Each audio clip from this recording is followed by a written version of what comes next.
Salut tout le monde, on se retrouve aujourd'hui pour parler de Emily in Paris saison 3. Il s'agit d'une série Netflix et j'avais déjà fait une vidéo sur la saison 2 quand elle était sortie et du coup j'attendais cette saison 3 avec un peu d'impatience mais pas trop quand même. Comme c'est le genre de série où tout peut être considéré comme un spoil, et bien dans cette vidéo il n'y aura pas de partie sans spoiler. Donc si vous n'avez pas vu la saison 3 de Emily in Paris ou même les 2 saisons précédentes, et bien vous risquez d'être spoilé. Petite indication avant de commencer, il est plus que recommandé de regarder cette série en VO, sinon il y a beaucoup de choses qui perdent du sens, puisque dans cette série, Emily parle en anglais et parfois un peu en français, mais en version française, Emily parle quasiment tout le temps en français, du coup ça pose un peu de problème pour la compréhension de l'histoire, puisque Emily en fait parle en anglais et non en français. Déjà pour commencer, maintenant c'est bon, on a le pli, on a le rythme, on connaît quasiment tous les personnages, il y en a quelques nouveaux mais vraiment très peu. Tous les anciens personnages sont déjà introduits, déjà installés, donc il n'y a pas de nouveauté là-dessus. On a tout simplement la continuité de la série. Il s'agit cependant d'une saison qui est un peu plus mature, un peu plus sérieuse, avec toujours des clichés et de l'humour, mais pour moi il y en a un peu moins que durant les saisons précédentes, ou alors c'est beaucoup moins mis en avant ou du déjà vu. Et c'est un peu dommage parce que j'ai davantage vu qu'il ne se passe rien dans la série, et surtout dans la plupart des épisodes, et du coup je me suis un peu ennuyée puisque c'est pas une série où il se passe beaucoup de choses, beaucoup d'actions, beaucoup de rebondissements, c'est le genre de la série, c'est le but, mais comme il y a un peu moins d'humour, un peu moins de clichés, un peu moins de temps passé pour ça en fait, c'est un peu moins mis en avant,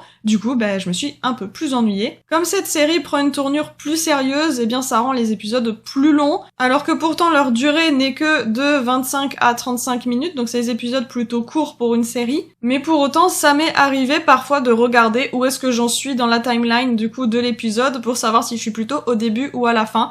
Donc ça montre clairement que j'ai trouvé les épisodes un peu longs, ou en tout cas que je me suis ennuyée. Dès le début, on nous parle de McDo en tant que client chic qui souhaite une campagne. Déjà là, ça pose problème, parce que d'accord, McDo en France, c'est apparemment plus chic que McDo en Amérique. Ça, je peux totalement le croire, ça y a pas de souci. Mais pour nous, en France, McDo, c'est pas chic. En tout cas, je n'ai jamais rencontré quelqu'un qui m'a dit que McDo, c'est chic. Ou alors, on n'est peut-être pas allé dans les mêmes McDo, ça c'est possible aussi. Du coup, on sent tout de suite que c'est une série qui est bourrée de publicité commerciale. Voilà, donc McDo, mais aussi bien d'autres marques, on le voit au fur et à mesure des épisodes.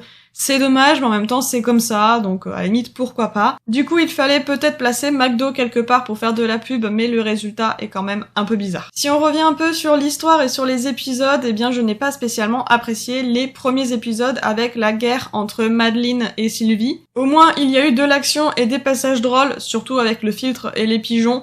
Mais à part ça, en fait, j'ai trouvé pas spécialement intéressant cette guerre. Au final, pour moi, ça n'a pas du tout fait avancer l'histoire, puisque Emily voulait rejoindre Sylvie et du coup sa nouvelle société depuis le début. Donc pour moi, en fait, cette guerre n'a pas lieu d'être. Alors d'accord, c'est parce que Emily n'a pas pu être franche, elle voulait du coup être sur les deux tableaux pour aider quand même Madeleine qui est son mentor, mais en même temps travailler pour Sylvie, donc je comprends tout à fait donc cet état d'esprit. Mais c'est vrai que du coup, ça fait une histoire un peu longue pour pas grand-chose, à part peut-être 2-3 aspects drôles, 2-3 scènes plutôt drôles. Du coup voilà, j'ai pas spécialement apprécié ces premiers épisodes. D'ailleurs, j'adore Madeleine, j'adore ce personnage, c'est vraiment un personnage poussé à l'extrême. Elle surréagit, elle surjoue et je la trouve incroyable. Voilà, c'est un personnage qui m'a beaucoup fait rire et que j'apprécie beaucoup. Du côté de l'agence Gratto et des personnages, eh bien sûr on va parler de Sylvie. Sylvie a des failles, Sylvie a un passé et c'est super plaisant de les voir en saison 3 puisqu'elle a toujours été plutôt impassible, même si on connaissait un peu son histoire, on connaissait un peu son mari par exemple ou ses compagnons, mais on n'avait pas le côté fragile de ce personnage. Elle est aussi beaucoup plus gentille, beaucoup plus humaine avec Emily et ça fait vraiment plaisir. Pour Luc et Julien, ce sont 2 personnages qui pour moi ne servent pas à grand chose malheureusement. Luc est là principalement pour faire rire et c'est toujours le cas en saison 3. Je suis un peu triste du coup que ces 2 personnages n'ont pas vraiment d'histoire à eux, ils n'évoluent pas en fait. Et je trouve ça un peu dommage. Je suis super triste que Julien soit totalement mis de côté et que soit personne s'en rend compte, soit tout le monde s'en fiche, je ne sais pas. Du coup voilà, il veut quitter l'agence, ça se comprend totalement puisque on ne l'écoute pas, on n'écoute pas ses idées, à chaque fois il se fait voler en fait les clients, la vedette, tout ce qu'on veut par Emily. Donc je comprends son envie de partir, donc j'espère qu'il ne partira pas en saison 4 même s'il tend vers ça. Mais j'ai l'impression du coup que pour ce personnage, le but c'est d'introduire pour une saison 4 et non pour la saison 3 et c'est un peu dommage. Donc à voir en saison 4, mais du coup ça fait 2 personnages, donc Luc et Julien, qui ne sont pas développé pour moi et je trouve ça très dommage. On va bien sûr parler de Camille et j'étais sûre dès le début de cette saison 3 qu'elle allait être bi, c'était obligé pour moi, je le voyais venir à des kilomètres. Par contre, je ne pensais absolument pas qu'elle serait absente durant une très grande partie de cette saison. Après, honnêtement, c'est un personnage que je déteste depuis déjà la saison 2, donc voilà, moi ça me va en fait si elle n'est pas très présente. Pour moi, c'est un personnage qui veut être gentil alors qu'il ne l'est absolument pas. D'ailleurs, pour les parents de Camille, c'est un peu pareil, je les adorais au début et puis maintenant en fait je les déteste, je les trouve horribles, surtout la mère de Camille. Elle veut protéger et aider sa fille, jusque là ok c'est normal, y a aucun problème, mais derrière elle fait des grands sourires à Emily et ça j'apprécie pas tellement. Pour terminer avec cette famille, il y a bien sûr Timothée, alors on ne le voit absolument pas, on le voit que pendant une scène de cette saison, je suis assez triste en fait,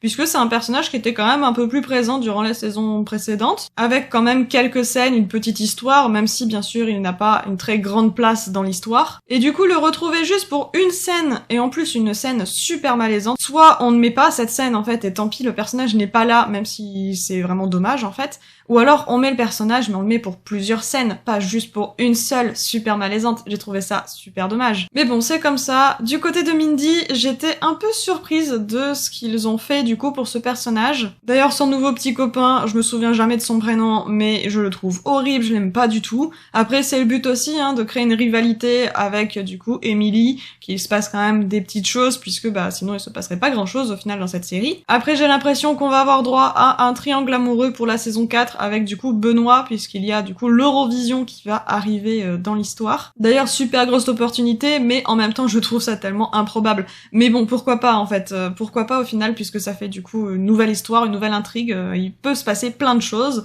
Donc à la limite pourquoi pas. On n'a pas encore parlé d'un des personnages que j'apprécie le plus dans cette série et même dans cette saison, il s'agit de Alfie. C'est vraiment le personnage parfait, le compagnon parfait. J'aimerais beaucoup qu'il soit présent en saison 4, même si en même temps je ne vois pas pourquoi il serait présent, puisque pour moi il a fait son temps.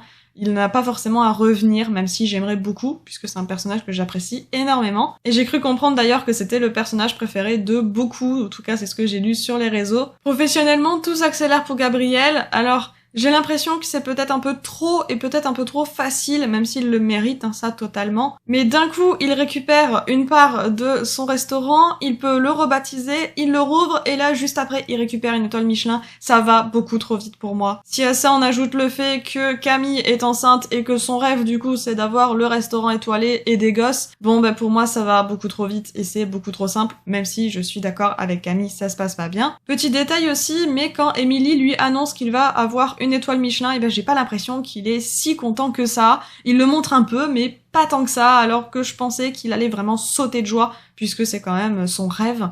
Donc voilà, j'étais peut-être un peu déçue aussi sur ça, je pensais qu'il serait un peu plus démonstratif du fait qu'il est content en fait de réaliser son rêve. J'ai parlé à peu près de tous les personnages, même si j'ai dû en oublier quelques-uns, mais je n'ai pas encore parlé de Emily, tout simplement parce qu'en fait je n'ai pas grand-chose à dire, elle est égale à elle-même, elle est peut-être un peu plus mature que précédemment, ça c'est fort possible, mais elle est toujours la même, égale à elle-même comme on l'a connue durant les 2 saisons précédentes. Après je me base sur mes souvenirs des 2 premières saisons, je ne les ai pas regardées à nouveau, donc du coup il est fort possible que j'ai oublié des choses, mais pour moi, voilà, Emily reste égale à elle-même. J'ai l'impression que dans cette saison 3, beaucoup d'éléments sont là pour introduire la saison 4. Pour moi, ça n'était pas vraiment le cas durant les 2 premières saisons, où j'ai pas eu cette impression que des éléments sont là pour plus tard, contrairement à cette saison 3. Bien sûr, il y avait chaque conclusion de saison qui était là, bien sûr, pour introduire la suite, pour introduire la saison d'après, mais c'était généralement un gros dilemme ou une grosse révélation sur Emily, mais c'est pas comme là où ça concerne vraiment plusieurs personnages. Parce que du coup, là, en saison 3, on a pas mal d'infos sur la suite, donc on est au courant pour l'Eurovision pour Mindy, on a Sylvie qui apprend que l'investisseur pour son mari, c'est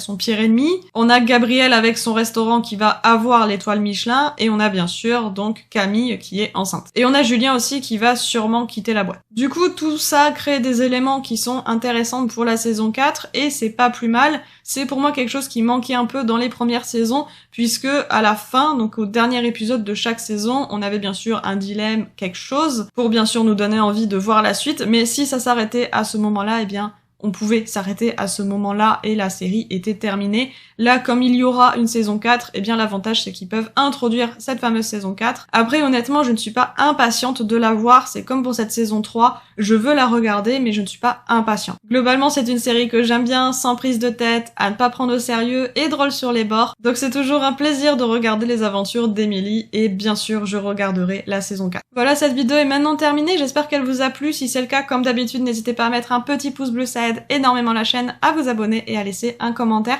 Je suis très curieuse de savoir ce que vous pensez de cette saison 3 de Emily in Paris. Et sur ce, on se retrouve très prochainement pour une autre vidéo. Ciao!